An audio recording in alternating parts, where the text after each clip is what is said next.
Good morning, students. Yesterday we have discussed how to obtain the fourth term, fifth term, any number of term in the expansion of a plus b raised to n. Now we are going to discuss question number 6, which is quite easy question and logical question. Okay, find the 13th term in the expansion of 9x minus 1 upon 3 root x whole raised to 18, where x is not equals to 6. See here, first of all, the given binomial terms are 9x minus 1 upon 3 root x raised to 18. Okay, here it is given that. Now, first of all, we have to decide which formula we have to use. Binomial theorem or general term. Which formula we have to use, binomial theorem or general term. First of all, decide that we require 13th term, not required whole expansion, therefore we are using general term here only. Okay, general term को निकालने के लिए हमको पहले a, b और n की value तो लेनी ही पड़ेगी, इसको कंपेयर तो कर ही लेंगे. Compare it with a plus b raised to n. A equals to क्या हो गया 9x, b equals to minus 1 upon 3 root x. अब root x की पावर, root x को वैसे भी लिख सकते हैं, x की पावर 1/2 भी लिख सकते हैं, वो आगे कैलकुलेशन में करेंगे, अभी तो ऐसे ही रहने देते. x is equals to 80. Okay, ये हो गया a, b और n की वैल्यू. अब क्या करेंगे, जनरल टर्म का फॉर्मूला यूज करेंगे. The general term can be given as the general term tr plus 1 equals to ncr a raised to n minus r b raised to r. Put the value of a, b and n.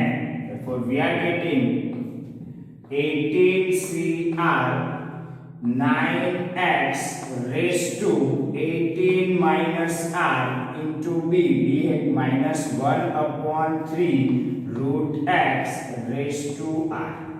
Clear? अभी हम इसको simplify करेंगे, जितना हो सके उतना. x की power यहाँ पे भी आएगी कहीं और यहाँ पे भी अलग आएगी, सबको सिंप्लीफाई करने की ट्राई करते हैं. तो क्या होगा 18cr, जो 9x की पावर 18 माइनस आर है उसको हम लिख सकते हैं 9 की power 18 minus r into x की पावर 18 माइनस आर. तो 9 की power 18 minus r into x की power 18 minus r. Same way यहाँ पे माइनस 1 अपॉन 3 रूट एक्स है, तो माइनस 1 की पावर आर अलग लिख लो, डिवाइड बाय 3 की पावर आर अलग लिख सकते हैं डिनोमिनेटर में, और x की पावर यहाँ पे 1/2 है और ऊपर r है तो वो मल्टीप्लाई होके हो जाएगी r/2. x की पावर हो जाएगी r/2. क्लियर बच्चों? अब जितना सिंप्लीफाई हो सके कर सकते हो आप.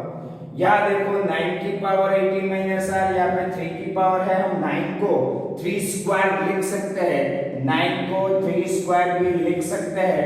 तो हम इसको थोड़ा चेंज करेंगे, 18cr 3 raised to 2 और 2 पावर है वो इसके साथ मल्टीप्लिकेशन में चली जाएगी, तो ये हो जाएगा 18 3 जा 30, सो 18 2 जा 36 माइनस 2r. x की पावर 18 माइनस r है और x की पावर r/2 है, दोनों में सब्ट्रैक्शन हो जाएगा क्योंकि डिवीजन में है, तो हम ऐसे लिख सकते हैं x raised to 18 minus r/2. हो गया 18 माइनस r/2. यहाँ पे माइनस 1 की पावर r है डिवाइड बाय 3 की पावर r है, ऐसे ही है. ओके, अभी यहाँ पे सिंप्लीफिकेशन 3 की पावर का भी हो जाएगा. देखो 3 raised to 36 minus 2r minus r हो जाएगा फिर से, और ये सब सिंप्लीफिकेशन करके हम लास्ट स्टेप यहाँ पे लिख देते हैं 18cr 3 रेज़ टू पावर क्या हो जाएगी 36 minus 2r minus r 3 raise to 36 minus 2r minus r, हम डायरेक्ट लिख देते हैं माइनस 3r। 3 रेस टू अगर पता ना चले तो एक स्टेप ज्यादा लिखने का, 36 माइनस 2r माइनस r वाला स्टेप भी लिख देने का। चलो 3 raise to 36 minus 3r, okay. x raise to power क्या हो गई, x raise to power 18 minus r by 2, तो 18 माइनस r by 2, इसको खाली सिंपलीफाई करो तो भी चलेगा, या फिर पूरा एलसीएम लेके सिंपलीफाई करो तो भी चलेगा। मैं क्या कर रहा हूं, यहाँ पे पूरा एलसीएम लेके सिंपलीफाई करता हूं, तो एलसीएम क्या होगा 2, एलसीएम डिनोमिनेटर में 2 रहेगा। चलो किसको मल्टीप्लाई करने की जरूरत है, 18 और r को, दोनों को मल्टीप्लाई करने की जरूरत है 2 से, तो 18 2 जा 36 माइनस 2r माइनस r, मैं डायरेक्ट लिख देता हूं minus 3r, minus 2r minus r हो गया माइनस 3r। एलसीएम लेके मैंने सिंपलीफाई करके डायरेक्ट लिख दिया, और जो माइनस 1 की पावर r थी वो ऐसे ही रहेगी, माइनस 1 की पावर r मैंने आगे लिख दी। क्लियर, अगर पीछे लिखोगे तो भी चलेगा, कोई तकलीफ नहीं है। ये हो गई हमारी जनरल टर्म tr+1, ये क्या हो गए जनरल टर्म। अब हमको कौन सी टर्म निकालनी है, पहले ये काम करो, जनरल टर्म निकालो, जनरल टर्म का जितना सिंप्लीफिकेशन हो सके उतना कर दो, फिर बाद में जाके आपको अलग अलग कैलकुलेशन करने की जरूरत नहीं पड़ेगी। इस क्वेश्चन में एक ही टर्म पूछी, अगर 2-3 टर्म्स पूछी होती तो हमको 2-3 टर्म हर एक में कैलकुलेशन अलग से करना पड़ता। जनरल टर्म में एक ही जगह पे कैलकुलेशन कर दो, फिर बाकी सब की कैलकुलेशन कम होती जाएगी। तो हम यहाँ से ही प्रैक्टिस ऐसे लगाएंगे कि जनरल टर्म को जितना भी हो सके उतना हम सिंप्लीफाई करेंगे। तो ये हो गया इतना सिंप्लीफिकेशन, इससे कम नहीं हो सकता।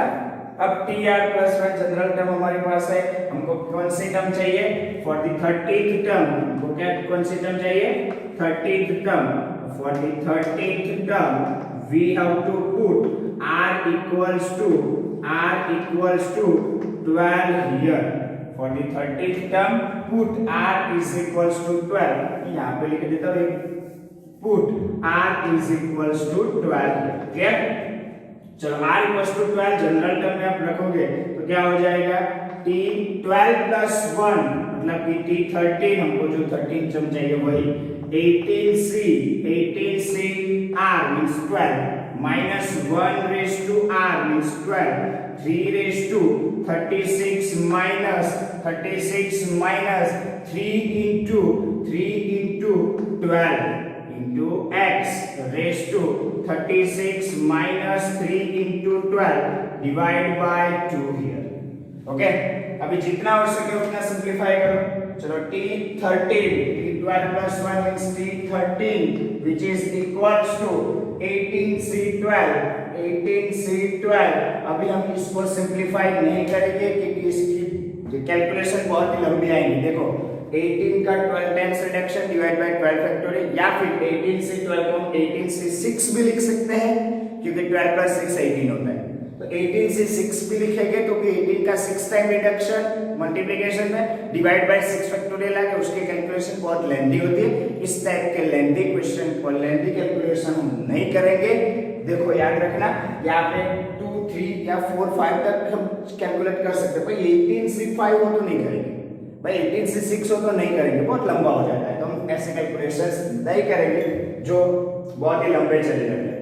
तो ये हो गया 18 से 12 माइनस 1 रेज़ टू 12 मतलब +1, 3 रेज़ टू 36 माइनस 12 3 जा 36, तो 3 रेज़ टू क्या हो गया 0, 3 raise to 0, 36 minus 36 0, x raise to 36 minus 12 3 जा 36 divide by 2, x raise to 0/2 means x raise to 0 हो गया। ये हो गया x रेज़ टू 0, इसकी वैल्यू 1, इसकी वैल्यू भी 1, तो हम डायरेक्ट लिख सकते हैं t13 की वैल्यू क्या आ गई 18c12, वो कुछ पॉजिटिव वैल्यू निकल के आएगी। This is the required 13th term, जो हमको चाहिए थी वो टर्म हमको मिल गई। क्लियर बच्चों, याद रखो ये कांस्टेंट टर्म है, इंडिपेंडेंट ऑफ x है। जो 13 नंबर की टर्म है वो हमारी कांस्टेंट टर्म आती है, इंडिपेंडेंट ऑफ x आती है। क्लियर हो? चलो अब जाते हैं नेक्स्ट क्वेश्चन पे। वो थोड़ा नए लॉजिक का क्वेश्चन है, तो एक बार नया लॉजिक सीख लेते हैं फिर से। एक्सरसाइज 8.2 क्वेश्चन नंबर 1, उसके जैसा ही क्वेश्चन नंबर 2 भी हम करेंगे। Find the coefficient of x raise to 5, find the coefficient of x raise to 5 in the expansion of x plus 3 raise to 8। Okay, अगर हम इसको एक्सपांड करते हैं तो कितने टर्म्स मिलेंगे? हमको पता है 9 टर्म्स मिलेंगे। अब हर एक 9 टर्म्स को लिखेंगे, फिर उसका सिंप्लीफिकेशन करेंगे। लास्ट में जो 9 टर्म्स आए उस 9 टर्म में से ऐसे x रेज़ टू 5 वाले टर्म ढूंढेंगे। वो फाइंड आउट करने के बाद उसका कोएफिशिएंट देखेंगे, वो अपना आंसर है। बोलो बच्चों, ये कैलकुलेशन अच्छा है? ये कैलकुलेशन बहुत ही लेंथी है, ये कैलकुलेशन नहीं करेंगे। स्टूडेंट्स स्मार्ट है, आप लोग बढ़िया काम करते हो, बहुत ही स्मार्ट हो।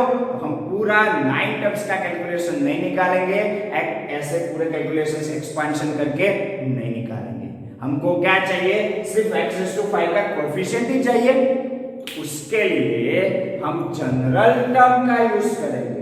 सर जनरल टर्म से कैसे होगा? देखो बच्चों, मैं बताता हूँ कैसे होता है जनरल टर्म से। ओके, अब जनरल टर्म से यूज करके ये कैलकुलेशंस करेंगे। देखो, किसी भी टर्म का कोएफिशिएंट निकालना हो, कांस्टेंट टर्म निकालनी हो, कोई भी नंबर की टर्म निकालनी हो, कोई भी नंबर की टर्म निकालनी हो, तो हमको क्या करना पड़ेगा? जनरल टर्म की ही यूज करना पड़ेगा। बायनोमियल थ्योरम में पूरा एक्सपेंशन करने की जरूरत नहीं, पूरा बायनोमियल थ्योरम करने की जरूरत नहीं है, याद रखना।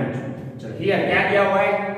x plus 3 raise to 8, x plus 3 raise to 8। चलो कंपेयर 8, पहले first of all general term find out करने के लिए compare it with a plus b raise to n। a क्या हो गया?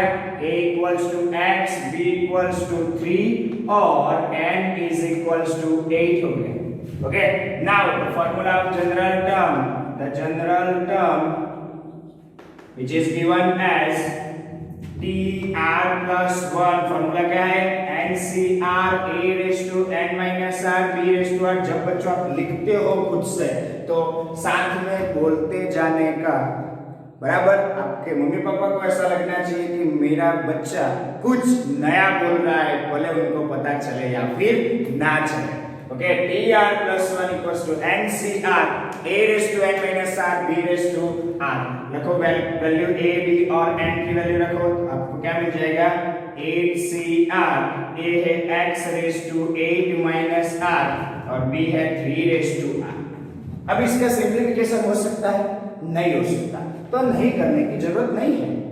इसका सिंप्लीफिकेशन करने की जरूरत नहीं है। क्लियर? जितना हो सके उतना करने का, नहीं हो सकता है तो छोड़ देना है। ये हो गया हमारा जनरल टर्म, राइट। अब क्या चाहिए हमको?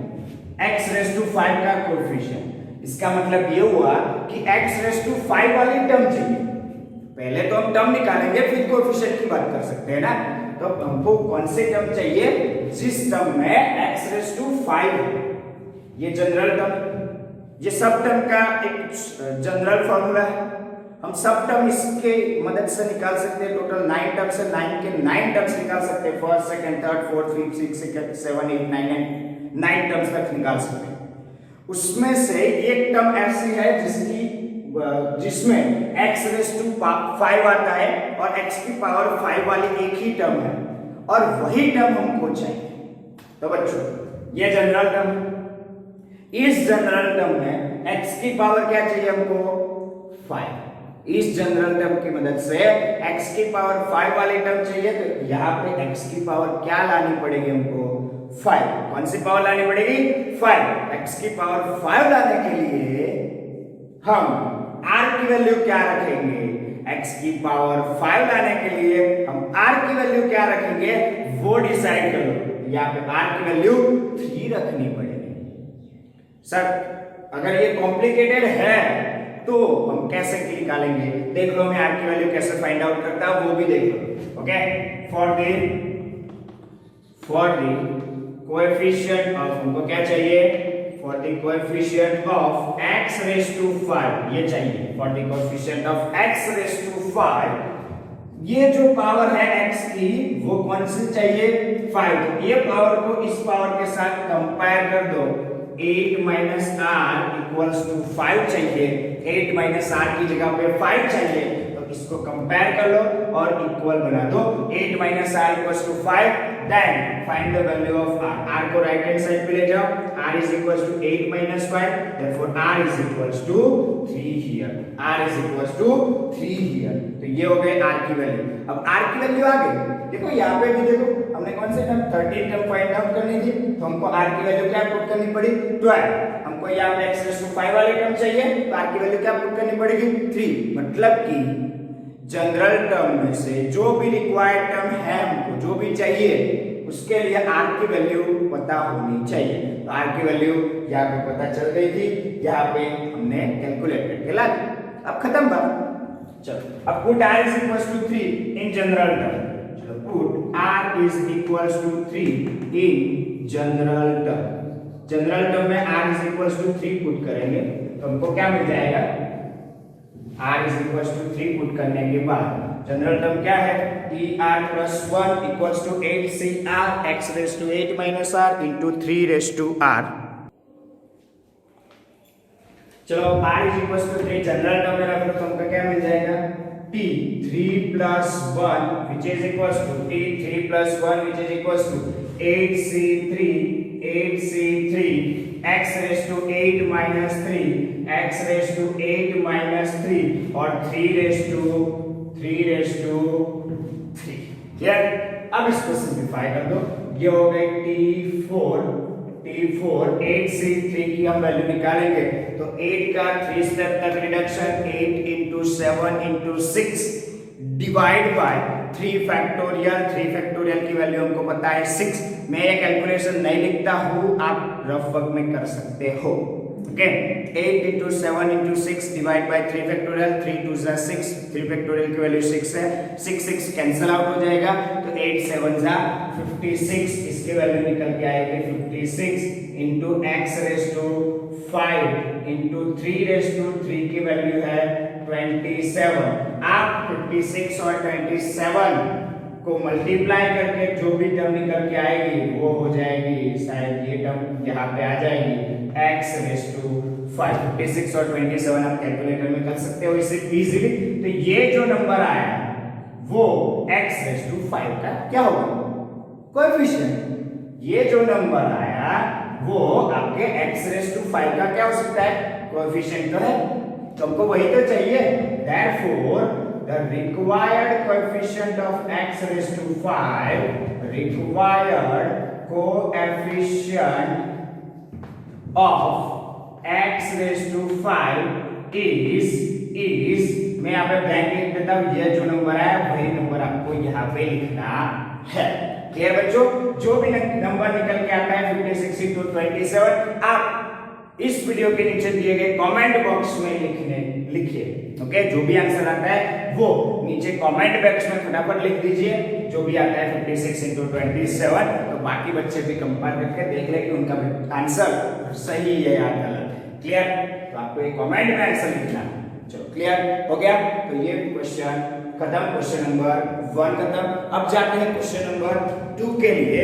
चलो क्वेश्चन नंबर 2 के लिए चाहते हैं। चलो बच्चों एक्सरसाइज 8.2 क्वेश्चन नंबर 2 है, find the coefficient of a raised to 5 b raised to 7 in the expansion of a minus 2b raised to 12, in the expansion of a minus 2b raised to 12। Example number 7, ये दोनों same ही तरीके के question है, तो example number 7 आप खुद से कर सकते हो, ये क्वेश्चन आपको खुद से करना है। चलो अब हम निकालते हैं a raised to 5 b raised to 7 का कोएफिशिएंट। तो पहले जो भी दिया है उसको कंपेयर करेंगे, फिर जनरल टर्म ऑब्टेन करेंगे। जनरल टर्म में हमको a raised to 5 b raised to 7 का कोएफिशिएंट चाहिए, तो a की पावर 5 और b की पावर 7 लाने की कोशिश करेंगे। क्लियर, चलो हो गया क्लियर पूरा एल्गोरिथम के क्या क्या करना है हमको। चलो हियर क्या दिया हुआ है, a minus 2b raised to 12, तो एक इसको कंपेयर करेंगे compare it with a plus b raise to n। हमको a की जगह पे क्या रखना पड़ेगा, a, b की जगह पे -2b रखना पड़ेगा और n की जगह पे 12 रखना पड़ेगा। ये दोनों a और b अलग अलग है, ओके, ये अलग अलग है, b डैश लिख देता हूं मैं यहाँ पे। द जनरल टर्म आपको क्या फाइंड आउट करना है, जनरल टर्म फाइंड आउट करनी है। तो the general term tr plus 1 which is equals to ncr a raised to n minus r b raised to r, okay. रखो बच्चों, जितनी वैल्यू पता है, tr plus 1 which is equals to n की value है 12, cr a की value है a raised to 12 minus r, b की वैल्यू है -2b raised to r। जितना हो सके उतना सिंपलीफाई करो, या ज्यादा सिंपलीफिकेशन नहीं हो सकता तो इन दोनों की पावर हम अलग अलग ले सकते हैं। तो ये ले लो 12cr, ये हो गया हमारा tr plus 1 equals to 12cr a raised to 12 minus r -2 raised to r b raised to r। यहां तक कैलकुलेशन हो गया। क्लियर बच्चों, ये हो गया हमारी जनरल, ओके। अब हमको क्या निकालना है, कोष्टक। हमको क्या चाहिए, coefficient of a raised to 5 b raised to 7। अगर हमको a raised to 5 और b raised to 7 का कोएफिशिएंट चाहिए तो a की पावर क्या लानी पड़ेगी, 5, और b की पावर 7 लानी पड़ेगी। मैं क्या बोल रहा हूं, दोनों में से एक की पावर ला दो, दूसरे की आप ही आप आ जाइए। देखो, अगर a की पावर 5 लानी है तो r की जगह पे क्या रखना पड़ेगा, तो 12 माइनस r इक्वल्स टू 5 कंपेयर करके हम r की वैल्यू निकालेंगे तो 7 आ जाएगा। तो r की वैल्यू 7 रखनी पड़ेगी। अगर यहाँ पे r की वैल्यू 7 रखते हैं तो यहाँ पे भी 7 ही रखेंगे, तो b की पावर 7 ऑटोमेटिकली आ गई। अगर सोचो आपको b की पावर एडजस्ट करनी है तो कोई बात नहीं, कोई दिक्कत नहीं, b की पावर एडजस्ट कर दो। b की पावर क्या चाहिए, 7, तो r इज इक्वल टू क्या लगे 7, यहाँ पे 7 रखोगे तो a की पावर 5 आ जाएगी। मतलब कि ऐसे टर्म्स में कोई एक की पावर एडजस्ट करने की जरूरत है, दोनों की कैलकुलेशन करने की जरूरत नहीं है। दोनों की पावर दूसरे की पावर ऑटोमेटिकली सेट हो जाती है, इसलिए आपको टेंशन लेने की जरूरत नहीं है। इस टाइप के क्वेश्चन में एग्जांपल 7 में भी ऐसा ही कुछ लॉजिक है। याद रखो बच्चों, बुक का कैलकुलेशन मत यूज कीजिए, बुक में बहुत ही कंफ्यूजन और दिया हुआ है और डायरेक्ट स्टेप्स कई बार दिए हुए हैं, तो वो स्टेप्स नहीं करना है। ये logic proper line to line हम जाएंगे तो क्वेश्चन में कोई दिक्कत नहीं आएगी, याद रखना है इतना। चलो, tr plus 1 जनरल टर्म हमारे पास है, हमको क्या निकालना है, फॉर द कोएफिशिएंट ऑफ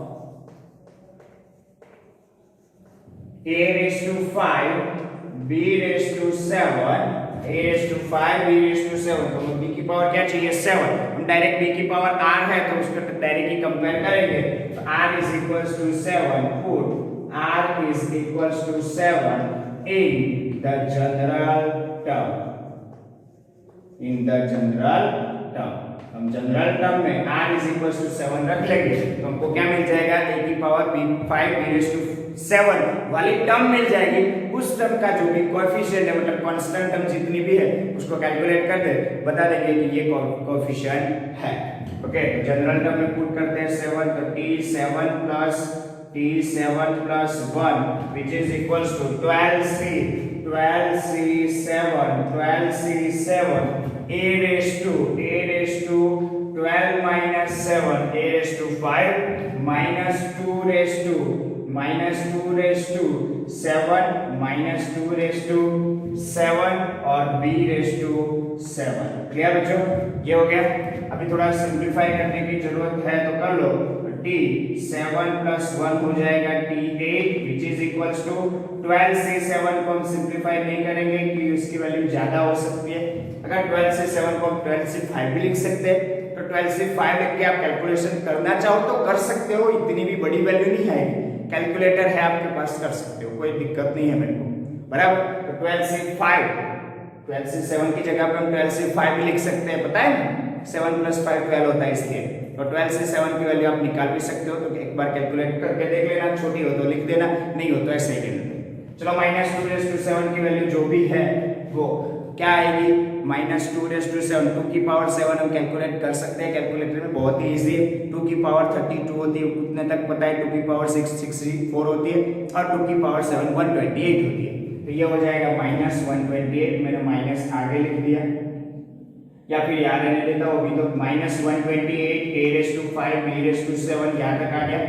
फिर ये दोनों का जो भी आंसर आया वो मल्टीप्लाई करके आप लिख सकते हो। T8 इक्वल्स टू, मैं यहाँ पे ब्लैंक छोड़ देता हूँ, a⁵ b⁵, therefore the required coefficient of, कौन सी टर्म का कोएफिशिएंट चाहिए था, coefficient of a⁵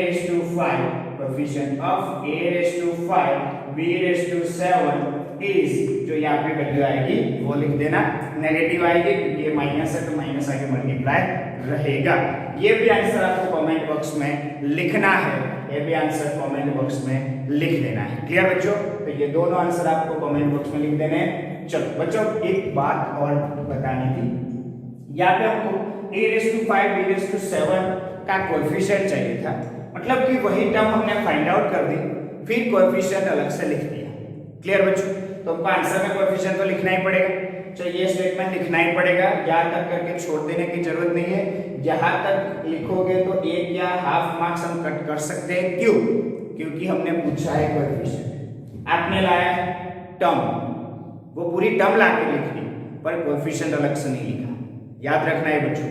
चलो a⁵ b⁵ वाली टर्म लिखी, उसका टर्म नंबर क्या है वो पूछे तो हम बता सकते हैं कि टर्म नंबर 8 है, वो 8th नंबर की टर्म है। इसके कैलकुलेशन में टोटल टर्म्स आती है 13 टर्म्स में से 8th नंबर की टर्म ये है। क्लियर? पता चला? यहाँ पे x⁵ वाली टर्म जो भी है उसका कोएफिशिएंट निकालने के लिए x⁵ वाली टर्म जो निकाली वो कौन से नंबर की टर्म है, 4th नंबर की टर्म है, तो हम टर्म नंबर भी निकाल सकते हैं। ओके, टर्म नंबर भी पता कर सकते हैं। देखो यहाँ पे टर्म नंबर भी मैंने लिखा है तो आपको टर्म नंबर भी पता चल जाएगा। क्लियर? ऐसे कोई बार क्वेश्चन टर्म नंबर के फॉर्म में एमसीक्यू ट्विस्ट करके पूछ सकते हैं, तो याद रखना जेडबल जैसे वो एमसीक्यू पुट बना सकते हैं, नए कई बार एमसीक्यू बनते जाते हैं।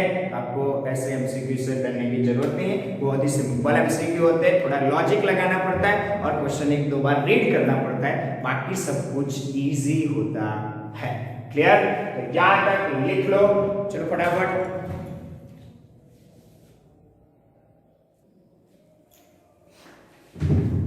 चलो बच्चों, आज के इस वीडियो में हमने 13 टर्म निकालने का जो कैलकुलेटिव थोड़ा पोर्शन था, जैसे कि कोई थोड़ा बहुत कैलकुलेशन हो सकता है जनरल टर्म के अंदर में, तो वो क्वेश्चन अंडरस्टैंड किया। फिर क्वेश्चन नंबर 1 जिसमें कोएफिशिएंट निकालना था x⁵ का, वो भी किया। किसी भी टर्म का कोएफिशिएंट हम अब निकाल सकते हैं। इतना लॉजिक आपने नया सीखा। उन दोनों का आंसर आप कमेंट बॉक्स में कमेंट करके लिखोगे, और ये वीडियो अच्छा लगा हो तो लाइक जरूर कीजिए। कई बच्चे लाइक नहीं करते हैं, कई बच्चे कमेंट भी नहीं करते हैं। याद रखना बच्चों, कमेंट कीजिए तो हमको भी अच्छा लगेगा आपके लिए वीडियो बनाने का। ओके, और चैनल को सब्सक्राइब नहीं किया हो तो कर दीजिए। Thank you very much.